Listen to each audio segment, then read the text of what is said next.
इन लोगों ने राम राज की बात की। इन लोगों ने कहा कि उस समय लगातार आप लोगों ने देखा भारतीय जनता पार्टी के लोग गैस के सिलेंडर, आलू प्याज टमाटर को लेकर, जगह जगह महंगाई के सवाल को लेकर धरना प्रदर्शन कर रहे थे।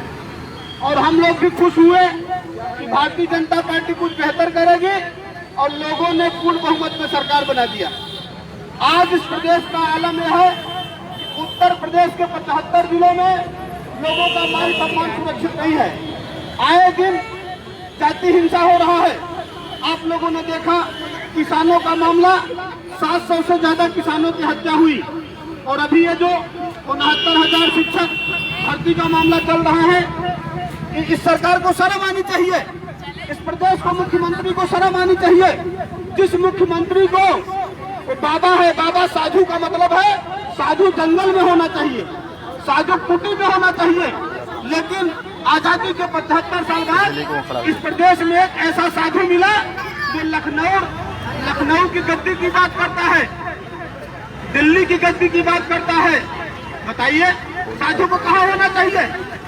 साधु को जंगल में होना चाहिए।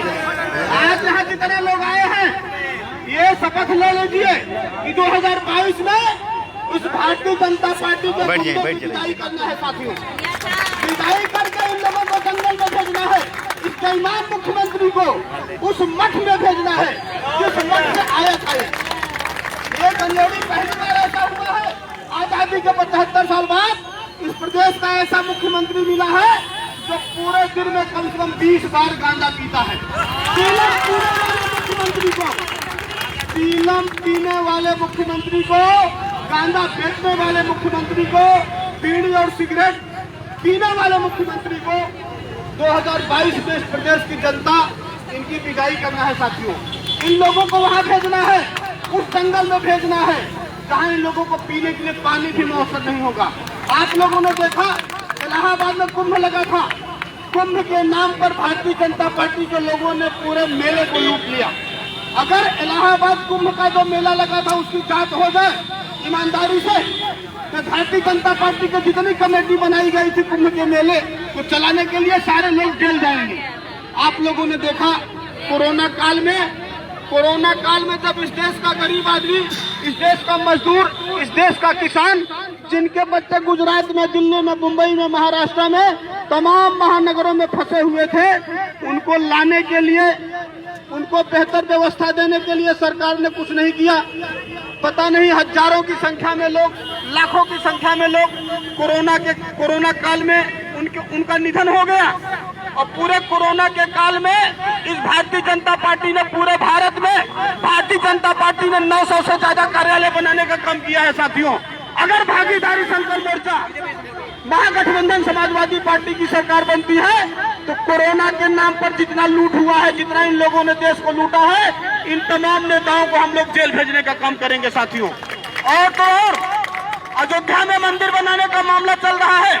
मंदिर में भारतीय जनता पार्टी के लोग, भारतीय जनता पार्टी के सांसद विधायक फर्जी रसीद बुक छपवा कर भगवान राम के नाम पर पूरा व्यापार चल रहा है।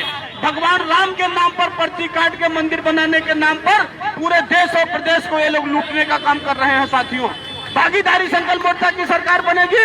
69,000 जो शिक्षक भर्ती का मामला है, हम लोग उसको जांच करवाएंगे। इस बेईमान शिक्षा मंत्री को, इस बेईमान व्यवस्था के चलाने वाले जो लोग हैं, सबको जेल भिजवाने का काम भागीदारी संकल्प मोर्चा और समाजवादी पार्टी की सरकार करेगी। साथियों, कोरोना के नाम पे लूटा गया, किसानों को लूटा गया, गरीबों को लूटा गया।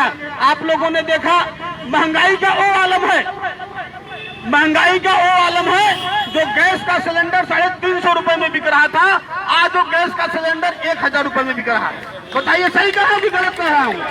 तो डीजल और पेट्रोल का दाम रोज 40 पैसे, 1.5 रुपए, 2 रुपए रोज बढ़ रहा है।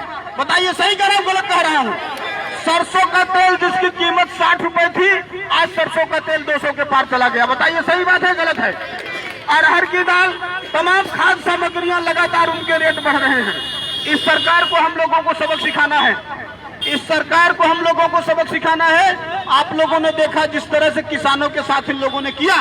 आप बताइए, आज आप लोगों ने किसानों का जो 3 बिल था उसको वापस लिया, 3 काला कानून वापस लिया, और जो 700 से ज्यादा किसानों की जो हत्या हुई है उसका मुआवजा कौन देगा?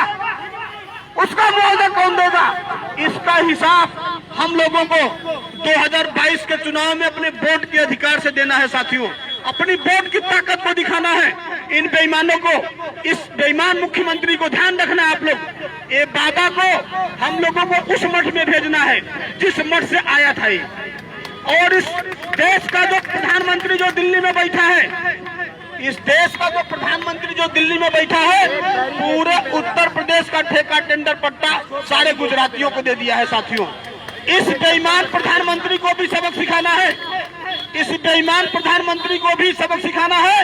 इसको दिल्ली की कुर्सी से उखाड़ के गुजरात फेंकना है जहां से आया था। ये झूठ बोलता है, ये कहता है कि मैं इतने साल चाय बेचा, मैं इतने साल ये काम किया, इतने साल ये काम किया।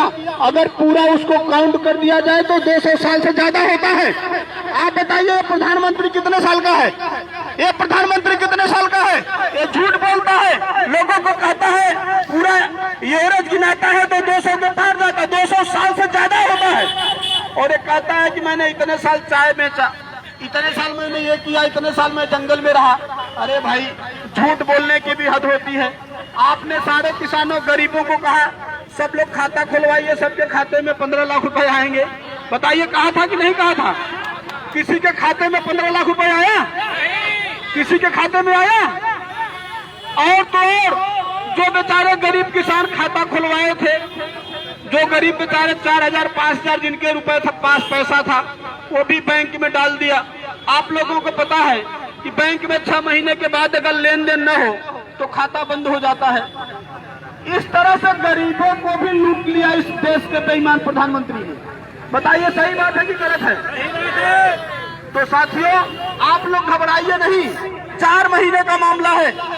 4 महीने के बाद भागीदारी संकल्प मोर्चा, समाजवादी पार्टी, सुहेलदेव भारतीय समाज पार्टी, भागीदारी पार्टी, ये तमाम जो छोटे छोटे दल पूरे उत्तर प्रदेश में सक्रिय हैं, हम लोग एक मोर्चा बनाए हैं जिसका नाम है भागीदारी संकल्प मोर्चा।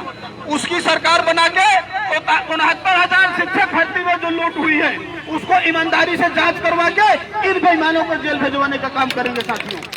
बड़ी तो बड़ी ये बात आप लोगों ने देखा, पिछड़ी जाति के जो बेईमान दलाल इस सरकार में बैठे हैं, चाहे वो डिप्टी सीएम हो, चाहे जो मंत्री हैं, उनकी औकात नहीं है कि भागीदारी के सवाल को लेकर अपने कैबिनेट में कोई चर्चा कर ले। बताइए, इस तरह से सरकार बनाने से क्या फायदा है? कोई फायदा है? तो साथियों देखिए, कल हम लोग इस बात को लेकर जनपद हरदोई संडीला में बड़े भाई श्री अखिलेश यादव जी और माननीय श्री ओम प्रकाश राजभर जी की अगुवाई में लाखों की संख्या में आप लोगों को हक और अधिकार दिलाने के लिए, किसानों की भागीदारी दिलवाने के लिए, नौजवानों को रोजगार दिलाने के लिए तमाम भारी संख्या में, लाखों की संख्या में लोग इकट्ठा हो रहे हैं। कल आप लोग देखिएगा, लाइव टेलीकास्ट तमाम चैनल पर चलेगा। और कल एक संदेश हम लोग देने जा रहे हैं कि अब आप लोगों की भगाई में कोई ढिलाई नहीं। अब जो है इस सरकार का खदेड़ा होई। खदेड़ा होई कि ना होई? खदेड़ा होई। आज जितने साथी यहाँ आए हैं, इस आंदोलन को बंद नहीं करना है। भागीदारी संकल्प मोर्चा का एक एक बच्चा 69,000 शिक्षक भर्ती को लेकर आपके साथ में है। इन्हीं शब्दों के साथ अपनी बात को समाप्त करता हूँ। जय हिंद, जय भारत, जय भागीदारी।